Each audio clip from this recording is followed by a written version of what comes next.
You're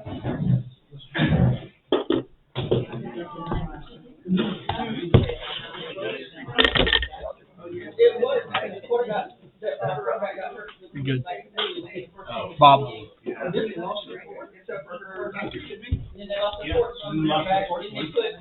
Their backup, which is the running back. They should have done like Dallas, pulled somebody out.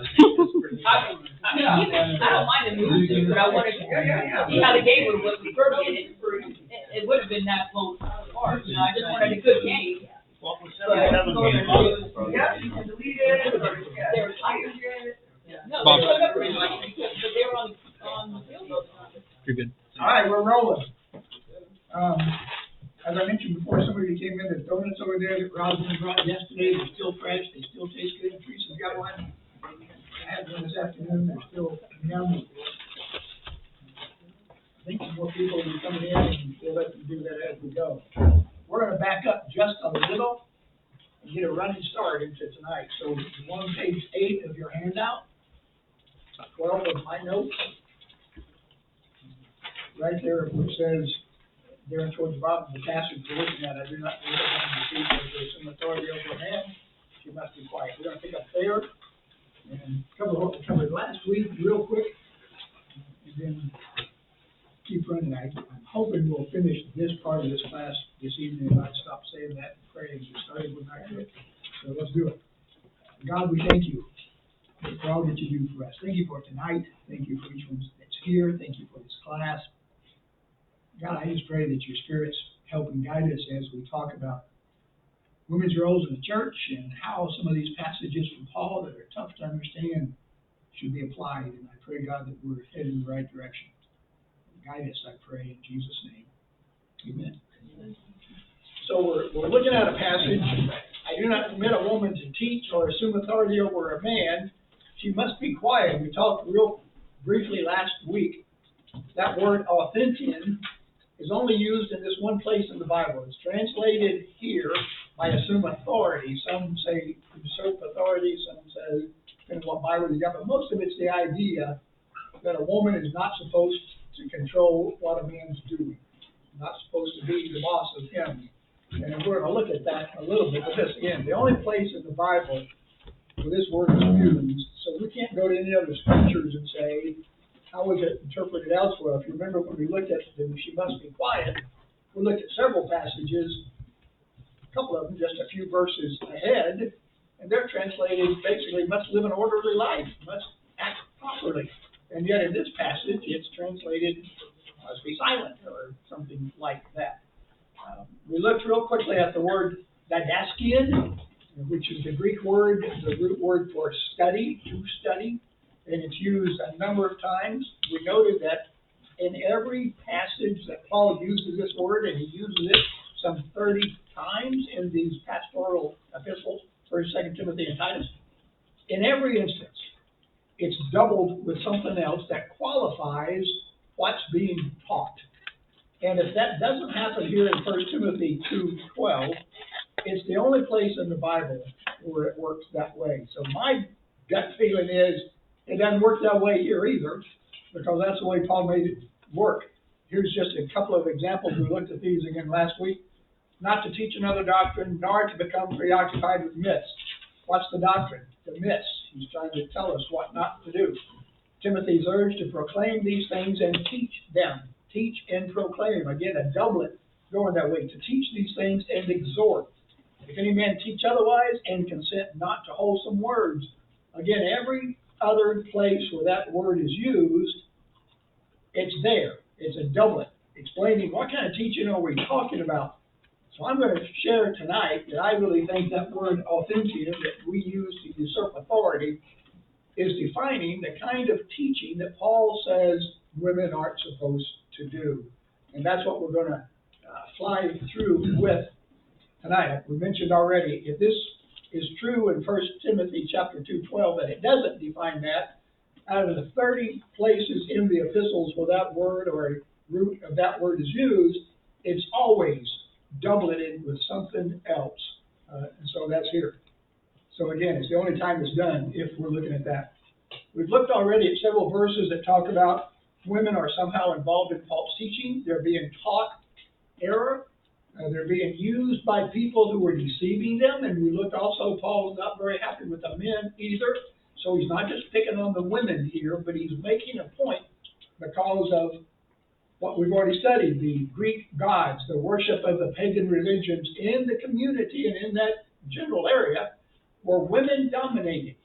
You know, and Teresa brought up a couple of weeks ago that our society has changed, and it has a lot, but not in this area. In fact, we've gone the opposite direction. In the days of Paul in Ephesus and Corinth and that whole area of what we call modern day Turkey, women ran most religions, other than the Jews. But most of the pagan religions were ran by women. Their priestesses were women. They did a lot of women leading stuff. And we're going to look at some of the things they taught in a little bit. So I think what Paul's doing here in 1 Timothy 2 is he's trying to prohibit women from teaching a wrong doctrine. Not prohibiting women from teaching at all, but teaching a wrong doctrine, just as those other verses we looked at is true. If I'm mistaken, I think we touched on this last week as well, Paul's teaching something that he doesn't teach anywhere else. He's already talked about women who can do things. The Bible's, even the New Testament, is full of women who were prophesying, who were deacons, who were leaders in the church, who were doing things.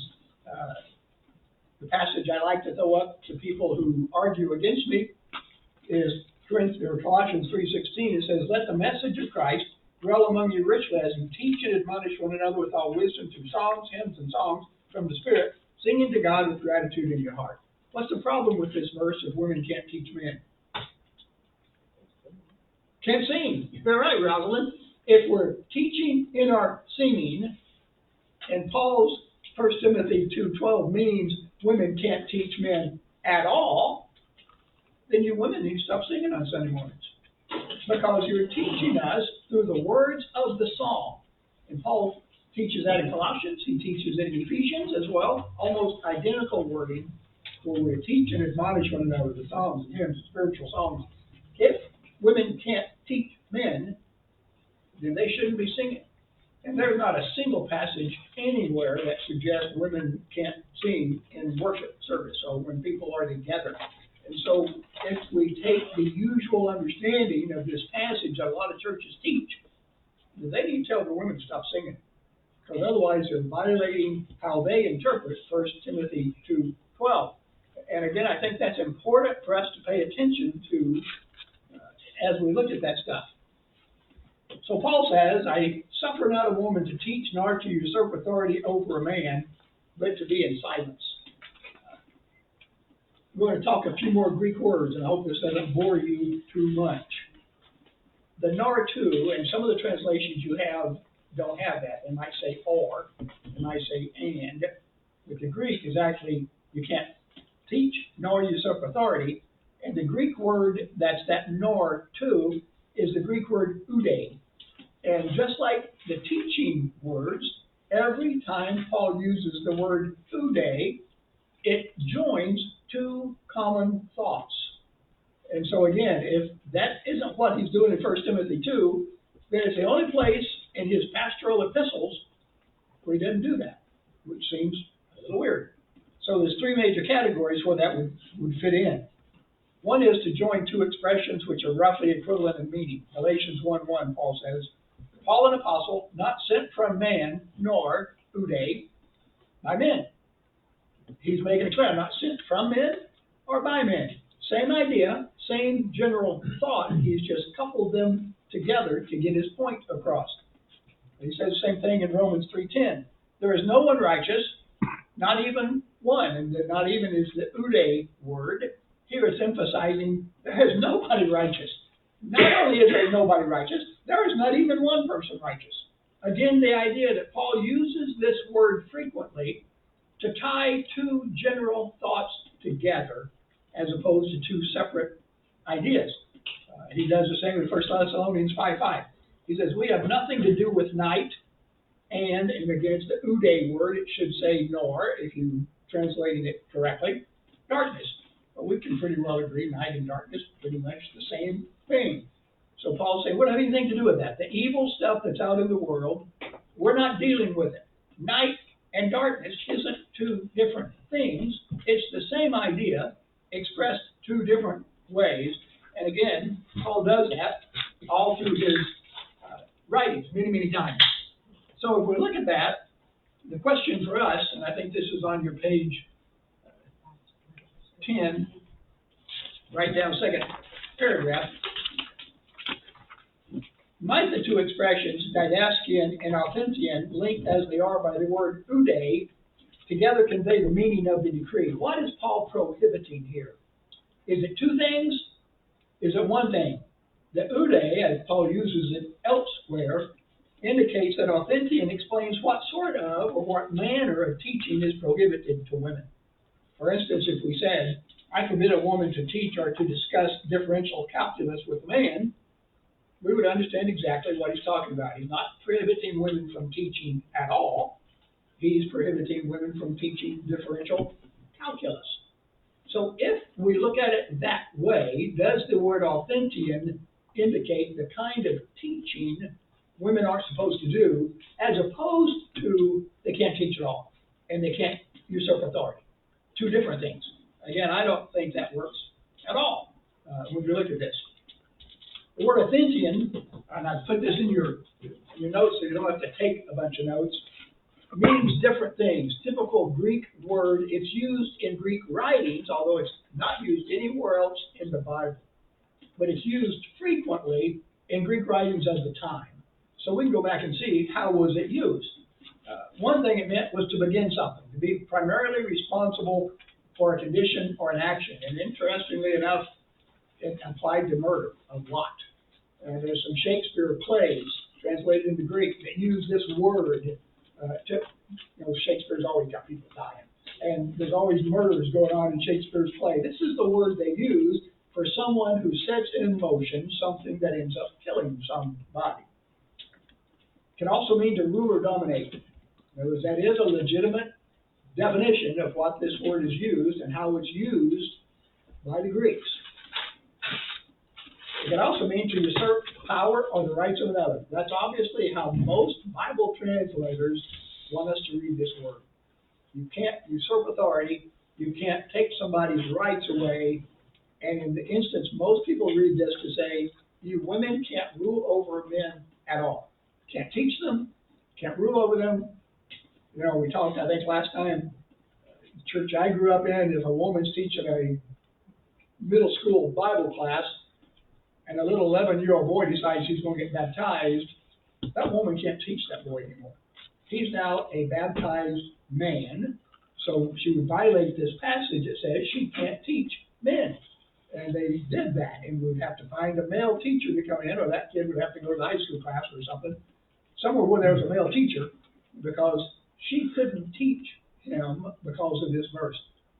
That's the absurdity of the way some people understand this passage. The last one is to claim ownership, sovereignty, or authorship. In other words, you created something, you started something. Jesus is the author and the perfecter of our faith. He started it, he ends it. Same word, same idea of authentian. So that's the fourth way it's used, although that's not the same word in Hebrews that's translated that way, but they use it that way in Greek writings, that it allows somebody not to teach that they created something. So the question is, as we've studied the women-dominated religions of Paul's days where he's at, where he's writing Timothy at, which one of these definitions makes more sense? Have I lost you? Mm-hmm. Which one of these makes more sense? Yeah, I think the last one. Remember the women in Diana's temple? Remember we talked about how they originated mankind. They created man. They created women first, and then men were created, and women were the predominant creation in their religions. And it wasn't just Diana's religion that taught that. Many of the religions in the area in which Timothy is taught that women were the ones who created men. And you men are therefore second-class citizens. People have always wondered, why does verse 13 fit in there, which says, For Adam was formed first and then Eve. That makes all the sense in the world to me. If Paul is saying, I don't want you women to teach nor to advocate that you created mankind. Because Adam was formed first, and then Eve. I mean, most people, when we're studying this passage, if they read it the other way, they don't have a clue why that passage is there. Their usual explanation is something like, well, Paul's just saying Adam was the boss. We've already answered that, haven't we? The first night of class when we looked at Genesis, Adam was never the boss. They were created to complement each other. There is no indication at all that God created Adam and Eve, with Eve being somehow subservient to Adam. And so that doesn't fit that scenario to me at all, but it makes a whole lot of sense if Paul's saying, I forbid a woman to teach that she is the author or creator of mankind. And again, every other place where ude is used, he ties the teaching with some connection. Every other place where the didactician word is used, he talks about what kind of teaching we're talking about. And again, if that's not true here, it's the only place in Paul's writings where neither one of those principles apply, which if you're doing Bible interpretation means that's the last thing you look at. That's the last option you want to consider. So how did we get to this definition? How did we get to this passage?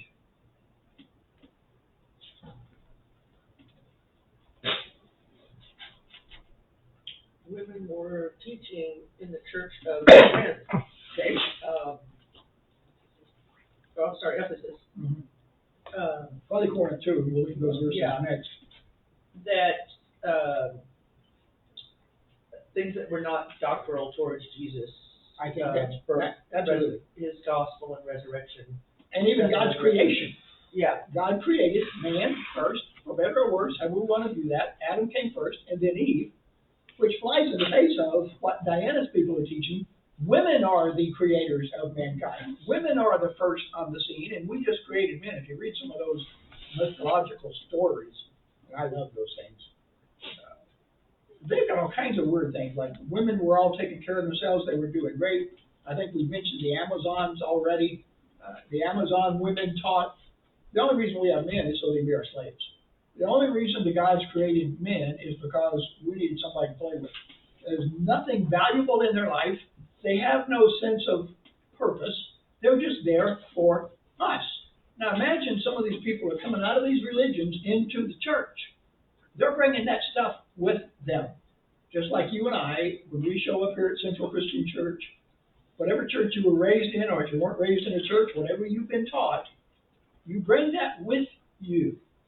And unless we teach about it, and I'm not saying that's all bad, but unless we study it and come together with some understanding, you've got your ideas and I've got mine, Casey's got his, Rob's got his, and we've got all these different ideas in our head, some of which may be correct, some of them may be flat wrong. I think that's what Paul's doing here. He's telling Timothy, you need to teach women not to teach that they were the author of mankind, not to teach that they were the originators of humanity. That is simply not true, and we know it's not true because Adam was born first, and then Eve, like we read about in the first book. That just makes all the sense in the world to me. But we don't translate it that way. Why not? We touched on this a little. The Catholic Church is part of it. Absolutely, the Roman Catholic Church is most of it. When they translated King James for us, no way in the world was the Church of England, aka the Roman Catholic Church by another name, going to allow women to have any authority. And so they picked that word that put women in a place where they could be shut up, where they had no authority. And if you know much about the history of the Roman Catholic Church, women were nobodies. You know, you could be a nun if you wanted to be, but you were still a nobody. But women just had no voice, no value, no purpose. They were just out there to make babies and cook dinner for us. Except for Mary. Except for Mary. But remember, if you remember when we, well, they've taken Mary, but if you remember when we looked at that, Diana was called the mother of God. And the first place Mary is referred to as the mother of God is in the church at Ephesus. Right there with all that Diana influence. They just switched Mary for Diana so they could get along with something. I'm in the Catholic Church. You're absolutely correct. And I think as we look at the history of the Roman Catholic Church, and you look at the 1611, and even the one before that, translations of the King James Bible, there were times those people were flat out dishonest. They were afraid to tell the truth. And we touched on that with baptism. There was no English word baptism, but they could not put immerse, because nobody in the Church of England or the Roman Catholic Church immersed people. They sprinkled people. And so when they had to translate out of the Latin into the English, they made up a word, and they called it baptism. And so now we argue about it. Is baptism sprinkling, pouring, immersion? What is it?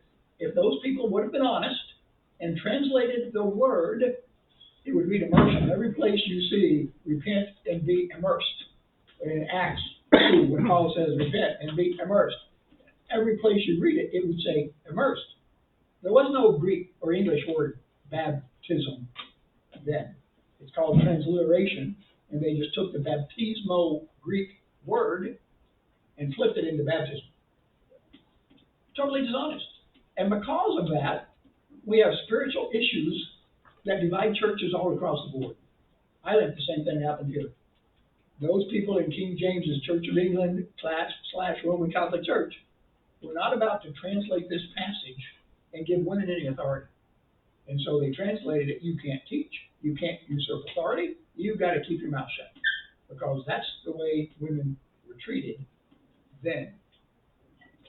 And that's why when I hear people say the King James Bible is the only one we should study, it's the only one right, I want to slap them. So you don't even have a clue what you're talking about, because you're just wrong. It's those people, I let Teresa slap them, I don't do that. But if you study the translation and how we get that King James Bible and what was going on, then it becomes pretty clear. So I think we can read this passage to say, I do not allow a woman to teach nor to proclaim herself as the author of man. And now we don't have that problem. And then if we take that silent word, remember we looked at that already, and it goes on to say, but they must act orderly. Makes all the sense in the world. Stop teaching false doctrine. Stop teaching what Diana taught, which is women created everybody. Act decently instead. Act orderly. Teach the truth, because Adam was born first, and then Eve. Again, that makes all the sense in the world to me as we look at this passage. Other thoughts, comments, ideas? Well, the question is why it continues to be translated wrong. I think because most editors don't want to lose their sales.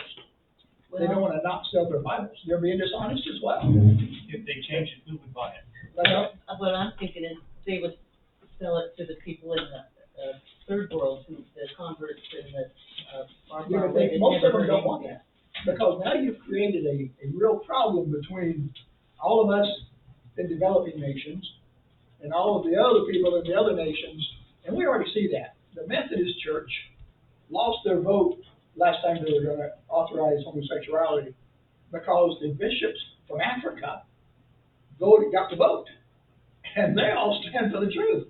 We're not going to have homosexuals leading our churches, and so they lost that vote because the people in the third world voted correctly. Well, right, so maybe they need to teach the rest of us what to do. I don't know. But nobody buys Bibles in the third world. Foolish. I mean, they're bought by people here who haul them over there. Yeah, but They're not going to go over there and teach them. they really open the Bible and say, I will. Yeah, I They would just agree. buy boxes and ship them out. It'd be great if they would. Go ahead. I mean, do you really think people wouldn't read it? I would read it. Well, I think that's the problem. They don't want them to read it. Well, I think that maybe is a better way of saying Okay. it than saying They don't people want them won't to read it, because They don't want them to read it. I think that people, I mean, the Bible's supposedly the most read book ever. Absolutely. So they're not saying the King James Bible is the most read book ever. They're saying the Bible. So people go and just, half the time they don't even know. When Mike first went and got his first Bible, he got a King James. Yep. And we're like, Mike, he's like, I can't get through this. I'm like, take that Bible back. Yeah. And we got it in NIV. I mean, I know Robin reads the King James. It's difficult. I've never read the King James Bible from front to back, but I will read the NIV and NASB, you know. it makes more sense to me. Does to me too. I mean, call me a layman, but Yeah, I agree with you. I cannot read it.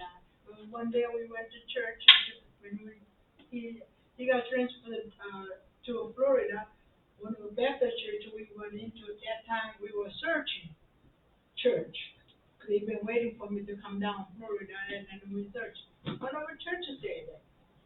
You don't Pastor have- stood right up and said, if you're reading anything but King James, you're not reading the Bible. Don't bring it into our church. People teach that. Next. John? Bob's online Okay. asking, what is the Latin translation for baptism? I don't know, it would be immersion. Would be, okay. I mean, it would have to why be. would that matter if the Bible's only Yeah, it's written in coming 3 from languages? It's What- coming from the Greek. And so, Yeah. even though the King James used a lot of the Latin, Roman Catholic manuscripts, it's still immersion. I mean, that's still what it does, still what it means. But again, the King James people couldn't say that, Rob. Yeah, that's, I mean, you said the reason they don't wanna translate it correctly is because it's when the jig will be up then. Yeah. And, that's the same reason the Roman Catholic kept it in Latin for so many years. Exactly correct. Nobody could read it except them and understand it, and then they would tell you what it meant. Yeah, and when you can't read Latin, as most people couldn't do, the priest can tell you whatever he wanted to, and he may or may not understand it either. He's just reading the Latin, and we're all saying amen, and we're going home. Doesn't mean anything to them. But they're not about, and I agree with you, they should be reading.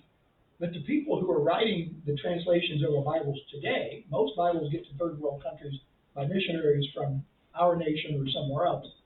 They're not going to translate it, and I hate to say it that way, they're just not going to be honest, because nobody would buy it. I just think that gives room for the doubters of the Bible more ammunition, It does, Mo. to, It does. you know, say the Bible is false. I agree with you, because So we just do it to ourselves. we're shooting ourselves in the foot, because we're not being honest. So we just need to suck it up and get it right and rewrite it, and then that's it. That's what I I'm mean, saying. Why don't the two of you do that? Okay, Okay, well, you know what I mean? I do, I agree with you exactly. You know, Because we have to have someone like you who has all that knowledge. Now, there you go, she's got the scriptures for all of them. Okay. It'll be the MTR Bible. Yeah. No Teresa Bible. But I think you're right, and that's what really makes me sad. I mean, it really does. That the people who are translating our Bible have taken that word baptism and just carried it through, because now every Christian group will argue with, what does baptism mean? Most churches do not immerse. The big churches, Roman Catholic, Presbyterian, Methodist, they don't immerse. And so they're not going to want a Bible that says, repent and be immersed, because they don't do it.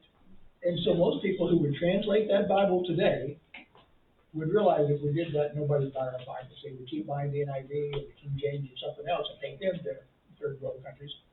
So somebody's got to fund it and make it work. The trouble now is baptism is such a corrupted religious word, but trying to get people to understand what it means is almost impossible. They don't You know care why that that would even be a topic for debate when the Bible clearly states that Jesus was immersed Yes, clearly was. by John the Baptist. Yes. I mean, it's very Was clear. sprinkled. If you can read English, Yeah. It's even pride King and James. money. Yeah. Pride Well, and money that's it. I mean, that's the problem. and failure to admit And you're wrong.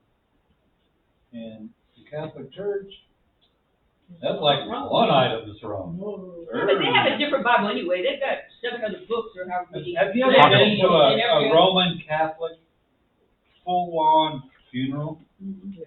You can't understand a single word that's being said. Well, that's, No, that's a normal Sunday. Or a mass, or. That's a normal Sunday. And I don't want to bash the Roman Catholic Church, but that's part of the problem, is the King James people, when they translated it, refused to translate it correctly because nobody was immersing people. And they knew King James, if he saw that, would say, off with your head, I'll get somebody else to do it, because I'm not having it say that, when we don't do that. And so they had to make up a word, and they've done that in several places. The deacon is another. There was no English word deacon, it was servant. Well, the deacons in the Roman Catholic Church are not servants. They are mucky-muck, power-hungry people. But isn't the word servant in the Bible actually slave? Can be. There's different words for that, yes, it can be. But for the most part, You can translate it that way many times. Paul says, I'm a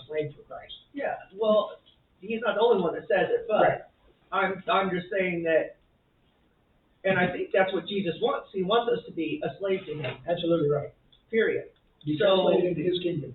Do Yeah, what he but I tells us think to a do. lot of it, they changed the servant because it's a more pleasant word for It is. people to, We don't- I'm not we gonna don't wanna be slave be to slaves. anybody, you know? So, that's just another word that, Well, it's just like a word in the Bible that says submit. I hate that word. That's the Sure. worst word in the Bible, I think. Well, it's tough unless you It's a read, tough word, yeah, I unless you can't read the stand it. context with it. Yeah. Well, Paul says we need to submit to one another. yeah, Where it's not about me and my pride. Just because I'm the preacher didn't make me the authority on anything. We need to submit to each other, work well together, love each other enough. Well, I listen to Cheryl's opinion just the same way I hope she listens to mine. But you're right, we've taken that word and we always skip. I say always, 99.9% of the time. Paul's first line is submit to one another out of love for Christ. And then he goes through the list. Wives, submit to your husbands, slaves, submit to your masters. But the overriding umbrella is submit to one another. We never read that verse when we're talking about submission. I read it, we just. but I think ignore it. on We just read over submission, I think on submission, I look at that with Luke and the fact that, Jesus says to take up your cross every day Mhm. and follow me Mhm. daily. So what does that take to do that? Well, you gotta be submissive, you know, Gotta be. straight off, Yeah. but it's, the biggest thing with that is, you have to give up yourself. Well, it says, So everything you want, everything you don't like, the word submissive, or I want to go do this, but you can't go do that because God wouldn't really like it if I did that. Jesus And I wouldn't do wanna that. serve him. And I want to be His a slave That's right. Yes. to Jesus. It's kinda like most said, you gotta suck it up. So, You have to give away. I think in the Worldly beginning, for some of us, yeah, it's a suck up thing. And I think when we do it daily, we finally realize we're not sucking it up anymore. We find peace in it. And I think that's, You know? yeah, that's John's sermon I on hope. Sunday. We make churches full of rules, and if you're gonna be a good Christian, you gotta keep all these rules. When we should be teaching, if you're gonna be a good Christian, you do what God wants you to do. Not a bunch of church rules, not a bunch of regulations that say if you're gonna be right, you gotta check all these things and do it that way. Well, why are we doing all these rules anyways? It already was proved wrong, they couldn't do it in the Old Testament, why are we starting all over to get rules when you, like you said, we just need to, You know what that. would, You know the answer to that. WWJD, what would Jesus do? I mean, you know, Why do we need all these rules? why do we need all Why these do we? rules? Somebody, why do we have them? Power. Huh?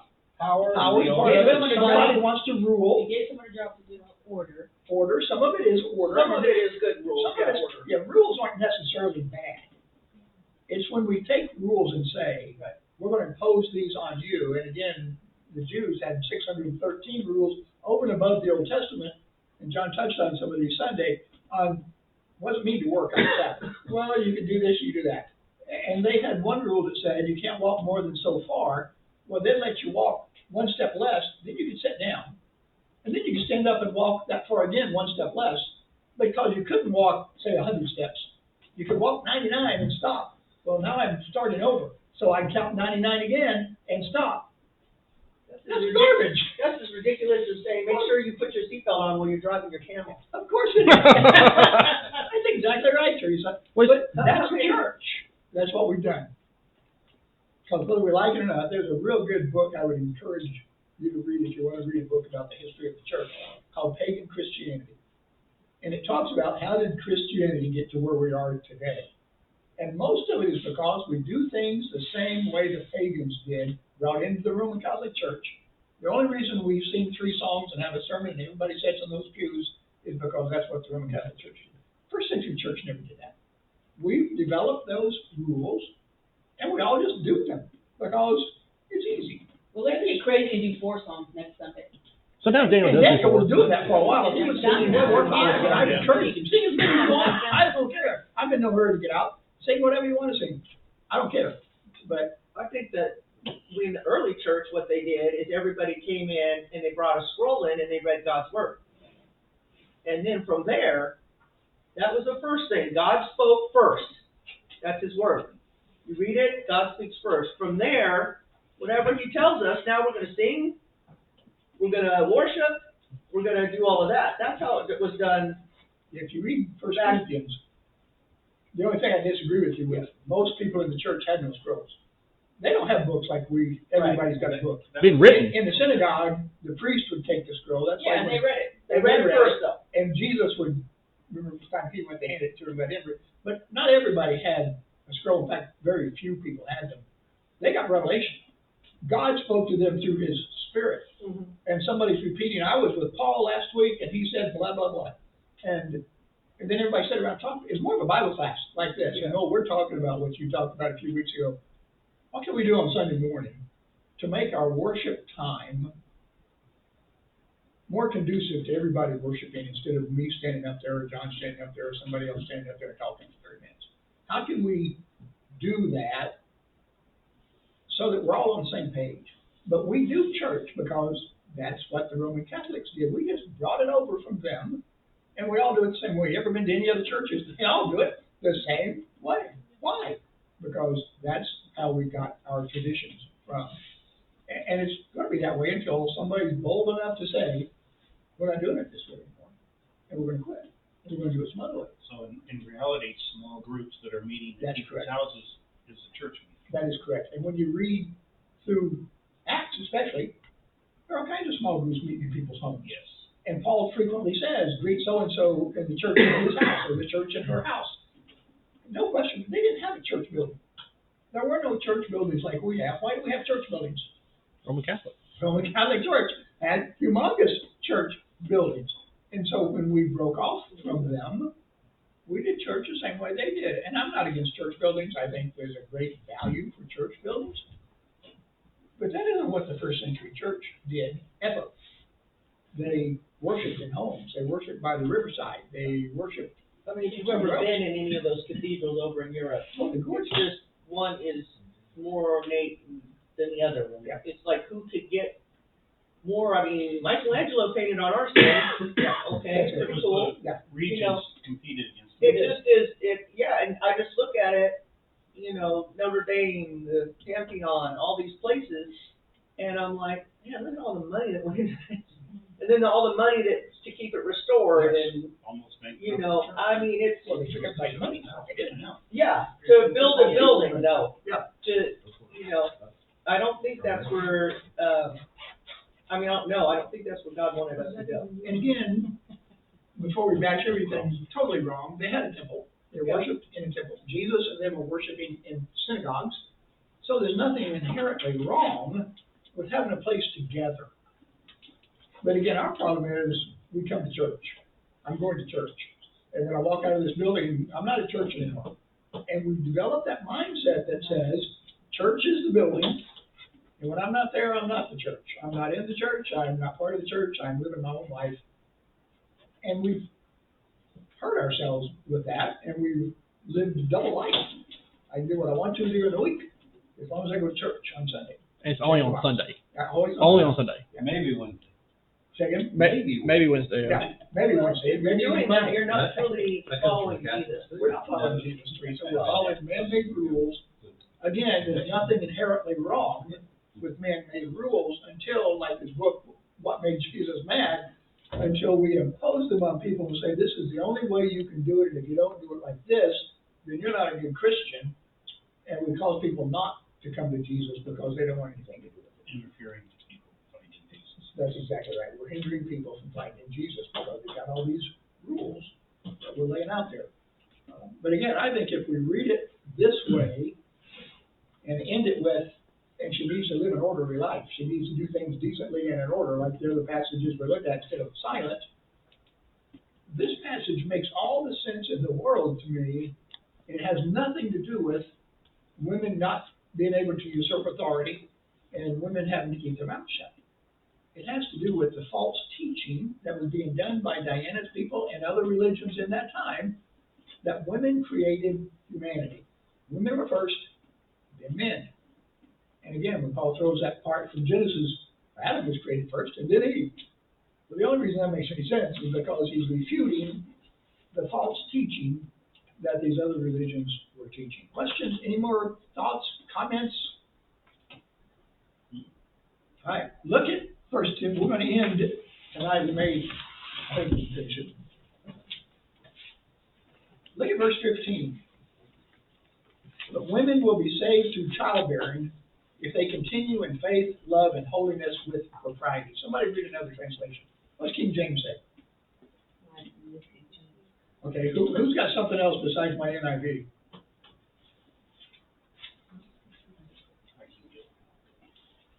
Pull up something now. Pull up an American Standard or chapter 2, verse 15. 1 Timothy 2:15. Paul ends this whole thing about women and what they can and can't do by saying, again, the NIV, but women will be saved through childbearing if they continue in faith, love, and holiness with propriety. So does that mean if you don't have a child, you're not going to be saved? What does that mean? What does this mean? This is one of the passages that people can't stand because nobody has a clue what it means, but by the time tonight is over, you will know what it means. So let's see. What's some other translations say? First Timothy 2, this King James, What does it say? 15, right? 15. Notwithstanding, she shall be saved in childbearing if they continue in faith and charity and holiness with sobriety. What does that mean to you if you read that? I have no idea. Ralph? Stay sober. I have to go to the expert over here. So this is American Standard Okay. says, but women will be preserved through the bearing of children if they continue in faith, love, and sanctity with self-restraint. Okay. So if you read that, Don, you got something? I've got the New Living What Translation. does it say? But women will be saved through childbearing, assuming they continue to live in faith, love, holiness, and modesty. Now, somebody tell me what all of that stuff means. Are women saved because you have a child? Yeah. Are you going to live through childbirth if you're this kind of a person, and if you're not, you're going to die in childbirth? No. What's he talking about? This is a tough passage. Go ahead, Rosie. Well, the notes say, Tell me what your notes say. it says most likely Paul is referring to being delivered from the desire to dominate by recognizing one's appropriate place in God's creation order. Notice if you take that note, he's teaching the same thing that women are to keep silent and women can't usurp authority. Throw that note away. So mine has 3 notes. Go ahead. Okay, so it says 2:15 is the safe through childbearing, 3 possible meanings. The first meaning is this speaks of the godly woman finding fulfillment in her role as wife and mother in the home. The second one is it refers to women being saved spiritually through the most significant birth of all, the incarnation of Christ. Or 3, it refers to women being kept physically safe in childbirth. How does any of those make sense with what Paul's been talking about already? Remember, my pet peeve is what? Contact. Context. Mine says, Context. Paul's meaning here, what is clear is that Paul does not say that the only way for women to be saved is by having children. Well, that's what it says. Okay? Isn't it? Right. So he's not Read saying it, that's that. not Okay. what he's saying. That's the only way. Such an interpretation is a false teaching, I agree. okay? Totally. Could it, So What is he- far my notes are good. So what is he Okay, so he says, our salvation, whether we are male or female, comes from Christ alone. And that's true, but he didn't say that here. Is it, I'm just saying that's what. I know. does it simply mean being reborn? No, No? So do we have a wrong translation of the word here somewhere? the translation's okay. It's the interpretation, because no one, I say no one, we have, going to, studied what was going on in the first century that Paul would say this reason. Why would he say women can be saved through childbearing if they continue in faith, love, and holiness with propriety? Are they talking Could it about be- the birth of Jesus here? No, he's not. Could it be, The I got women in another, the temple. The prostitution in the temple. I'm How thinking, does she fit into this? if, Women can You've read my notes. no, I've not, I don't have any notes, don't have any notes I'm here. giving nobody these notes. I don't have any notes. so this one says, Wait a minute, John was talking. What if they're, if they have children, they're staying home to take care of the children? What if they don't have any? Well, I'm saying, well, if they do, I'm Okay. saying if, they would stay home and be protected from being involved with the Diana temple stuff, prostitutes. But that's not what it says. It says you're saved through childbearing. Alice, what does it say? it says here that,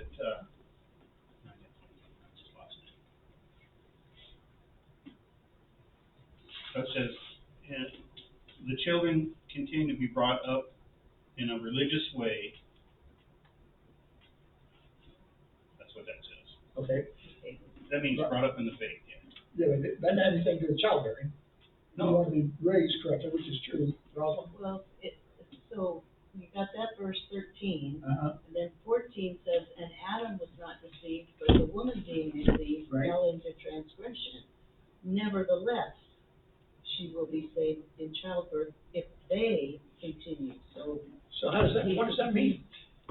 is he referring back to the original sin?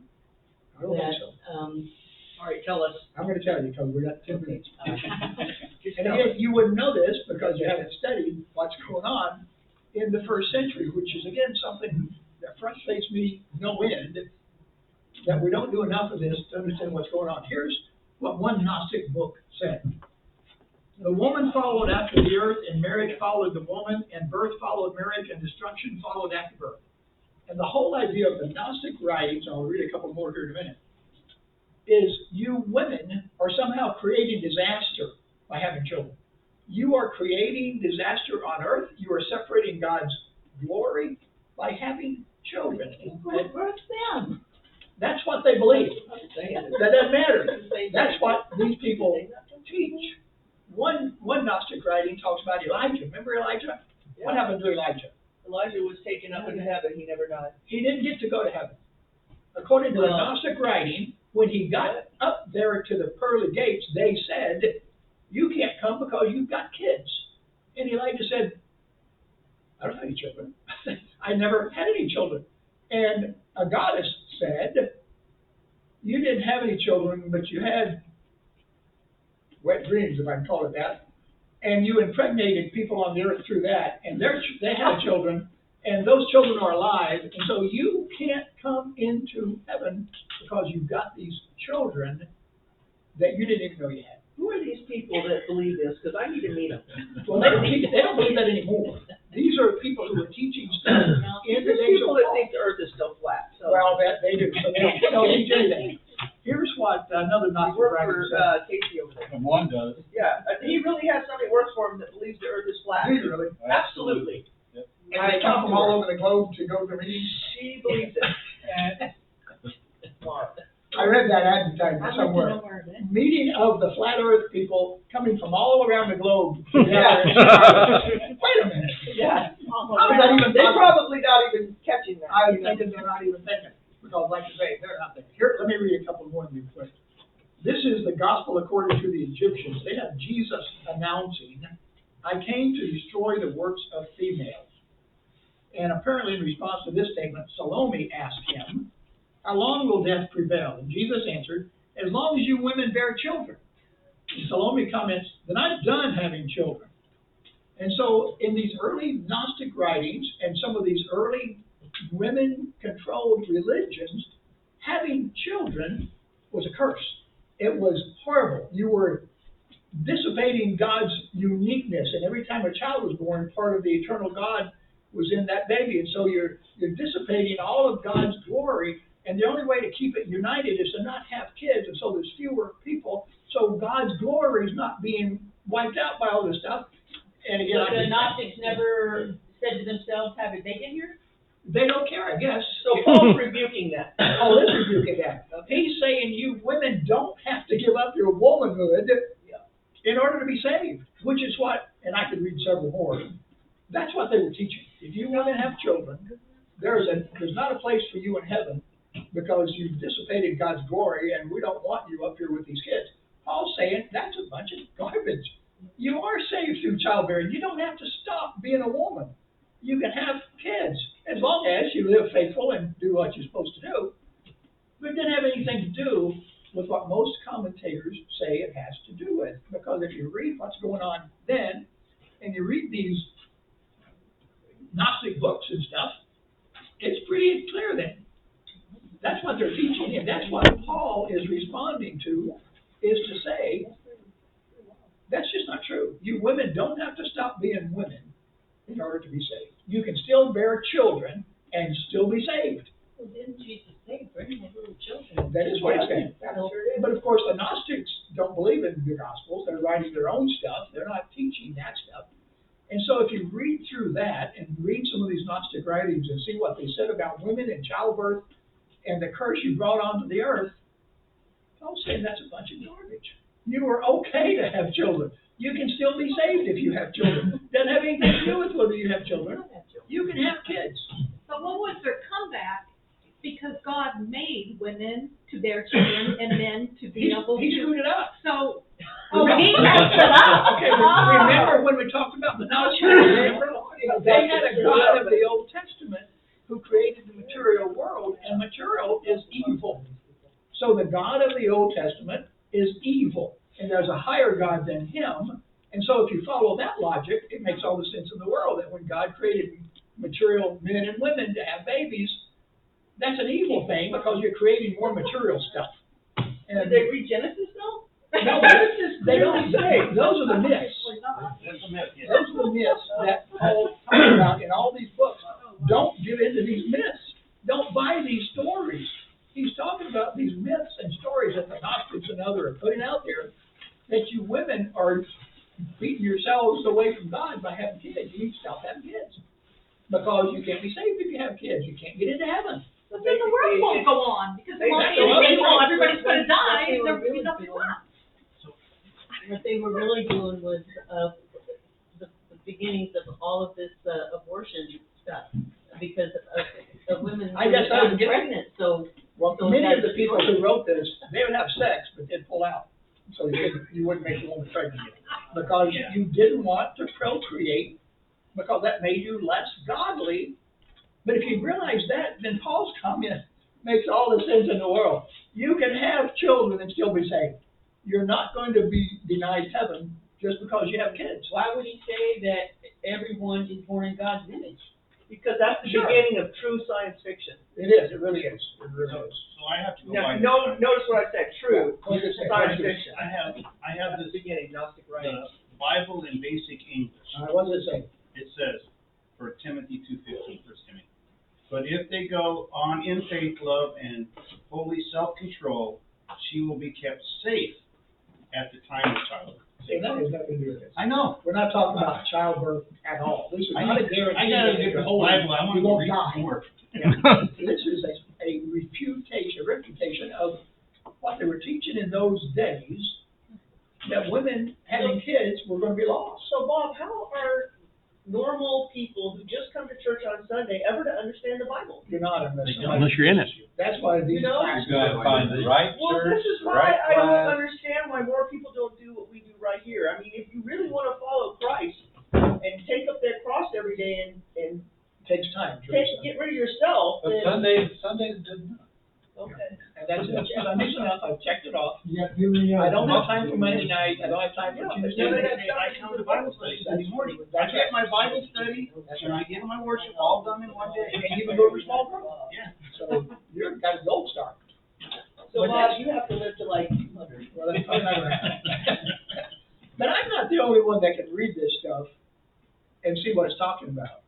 There are plenty of books out You're there. the only one in this room. Well, but I read a lot. I study a lot. I'm interested in what on earth is he talking about? Because this never made sense to anybody. But it does if you read first century religion and Gnostic writings, Well, where do you get all those Gnostic writings from? books and internets and. You just like Yeah. Google Gnostic writings? It's online. They're all online. You can They're find online. them. Sure they are. Yeah, they are.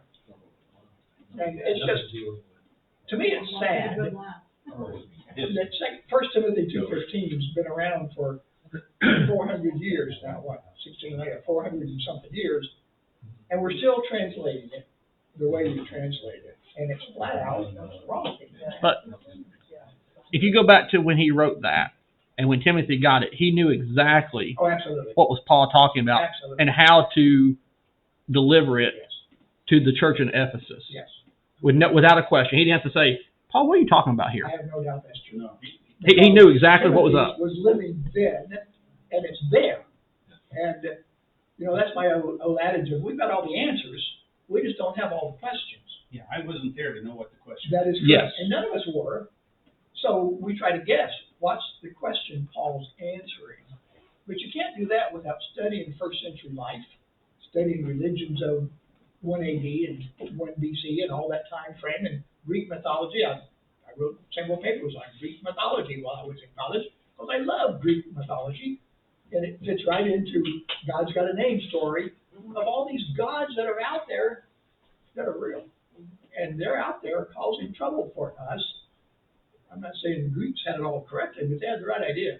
There's tons of gods out there wreaking havoc on all of us. They're not Elohim, they're not Yahweh. They're not the all-powerful God who created the heavens and the earth. And I think John and I were talking earlier today that when you see all the violence going on in America today, it's because we're pushing God out. And who's taking over the vacuum? Satan. And those evil gods who think, well, there is no Holy Spirit to stop us now. We're just going to wreak havoc. And the more we push God out of our society, the more people are going to do what Satan wants them to do, which is pure selfishness. You cut me off in traffic, I'm going to shoot you. You know, you talk to my girlfriend in line, I'm going to shoot you. You know, you've got a 55-inch TV and I don't, well, I'm going to break into your house and take it. If you try to stop me, I'm going to shoot you. Or you just go in somewhere and just kill people because you want to. You know, I'm not going to shoot you, Teresa. I mean, I just hope that nobody tries that in my house. I hope Well, if they you don't loan get to it. them, then they sue you. But I think that's our problem. When you say, how do we learn this stuff? You got to read, you got to study, you got to want to learn this stuff, and not just take what you've read for the last 40 years or whatever and say, well, I don't understand it, so I'm just going to skip over it. You got to figure out what on earth is Paul talking about. And I start with, all the time, prayer. James says, if you lack wisdom, ask of God, He gives it to you liberally. I claim that verse 50 times a day because I can be stupid. And I say, God, I need wisdom. And when I study this stuff, God, I need you to lead me to something that makes sense. Because this verse makes no sense. And I've heard preachers say all the stuff that all your commentaries say. I've never heard anybody say, well, in the first century in the Gnostic writings, they were claiming women who had kids were lost. They couldn't be saved. Their kids somehow messed them up. And if you know that, then you realize that's what Paul's talking about, that you can be saved through childbearing. You're not lost just because you have kids, which makes all the sense in the world to me. But it doesn't if you don't know that. And you just got to make the time and effort or go to a class like this where we're sitting around talking about it. And now you guys have heard it. You talk to somebody else when somebody reads that verse and say, what on earth does that mean? You are now knowledgeable enough to know the religions of the first century taught women came first, they created mankind, and if you had babies, you were somehow lost, you were disobeying God's will because material things were nasty, and Paul was saying that's just a bunch of garbage. Do you think this is an interpretation from the original writing? Not that I know of. Okay. I think it's a translation. It's just we don't know what it means because we don't know what was going on in the first century. I think Paul probably said pretty much that. It's just we didn't realize women were being told in the first century by these other religions, you have babies, you're a second class. God doesn't want you. You know, somehow we got to get these babies back inside. That, honestly. You would never think that because you didn't I know. mean, literally, that's what makes us so, special. It is. Honestly. I mean, mean, you can't have a baby, Casey. It's 180 degrees from what we. And that's what Paul is saying. You women are special. Well, I mean, And all of his writings, men he's are saying special too, but I mean, in a way that we carry life. Yeah. I mean, we bring life forth. And to the You Gnostic, men that cannot means do we that. were evil to do that. I can remember taking a class at ETSU on ancient, or not even ancient, religions in America. And there was one group that thought having sex and having babies was sinful and you couldn't do that. And when I took this class probably in 2010, the last known person who was a member of that religion was like 80 years old. And she was about to die because they never had kids. They couldn't procreate themselves, and nobody's going to join a religion like that. And so the last person was alive, and I'm sure she's dead now. That was 15 years ago. But there are all kinds of weird things out there. But when you think of that, that's what they were teaching here. We're not supposed to have kids. You can have sex, but you can't get pregnant. Well, it's so funny because like the Bible's full of genealogy. Of course it is. You know, begot, Yeah. you can spin on what you're reading, I mean, all these kids, I mean, they had like, But again, if you're Gnostic, you don't believe the Old Testament. Not only did they have genealogies, but they were very important to them. They were yeah, very of course, important, yeah, very important. because it's very, very important. But that's to me what that verse means. If you read it in the context of society then, it makes all the sense in the world, just like the other verse makes sense. If you read it, I prohibit women to teach that men came first and made, or that women came first and created mankind. Can't teach that, because Adam was born first, and then Eve. And if you take that silent word and interpret it the way it's interpreted just a few verses before, don't teach that. Instead, live an orderly life. Stop getting off base here. Teach what you're supposed to teach. Don't teach nonsense. Which again, when you're coming into church with all kinds of history and baggage, you don't know until somebody teaches you what the truth is. And I love this class. I appreciate us studying this because I dug into some things deeper than probably I ever would have before. And I think it's important that we understand this teaching. This is the first time I ever studied like this. Usually the pastor or whoever preacher, a teacher, they just skip it. They do. They do. They just skip right because they don't have a clue what it means. I never heard about that until tonight. Yeah. They usually just, it's just some translators are wrong, Yep. misunderstood, they just let it go. Yep. And teaching the easy one. They do. Well, and the funny thing is, all three of us were reading the notes out of our Bible, Yep. and they're all, Right on the same. they're all wrong. Yeah, they're all wrong. And these are scholars. Has nothing to do with that. Yeah, it would have just been just as easy for them to say, during this time, Gnostic folks believed, I don't know why they don't. and I would have went, Oh, oh, that makes sense. yeah. What, I mean, I don't understand it, please. Because they didn't have the question.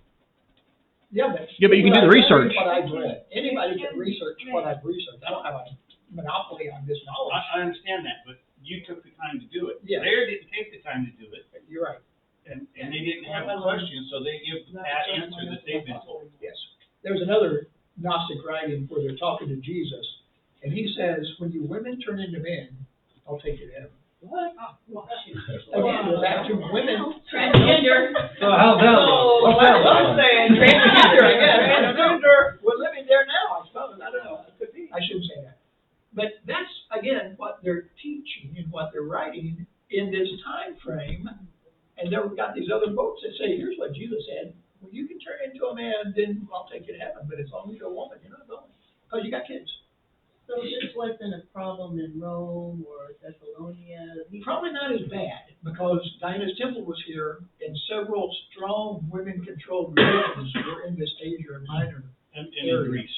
In Greece. And we'll look at that starting next week with Corinth. We're gonna go back to the Corinth passages that you've got, and we'll cover them. And I think that'll be easier, because most of it flows from this. They're only right across the bay, and so they've got the same issue, same problems, same women-controlled religions as Ephesus had, and so it shouldn't take as long to go through those couple of passages as we've done here. But to me, this is the major one. If we can figure this one out, we can figure the rest of them out. Okay? Thoughts, other comments? Thank you. You're welcome. All right, let's close. God, thank you. Thank you for wisdom. Thank you for the internet. We can read all this stuff and learn all this stuff. 20, 30 years ago, it wouldn't have been possible. And so I appreciate the fact it's available to us. And I pray, God, that more of us would avail ourselves to that. And we would truly study your word and get back into the Greek sometimes and just try to figure out what on earth is Paul and these other writers trying to tell us. It's important to us because it's what you want us to know. And many of us, I confess, myself included, have misinterpreted and misunderstood the Bible passages and taught them incorrectly. And I pray that you're always enlightening me and helping me see what do these Bible verses mean so that I can teach well and correctly. And I pray that for all of us, that we will take the effort to really get serious about knowing your word. Thank you for making it available to us in Jesus' name. Amen. Thank you, everybody. Thank you so much.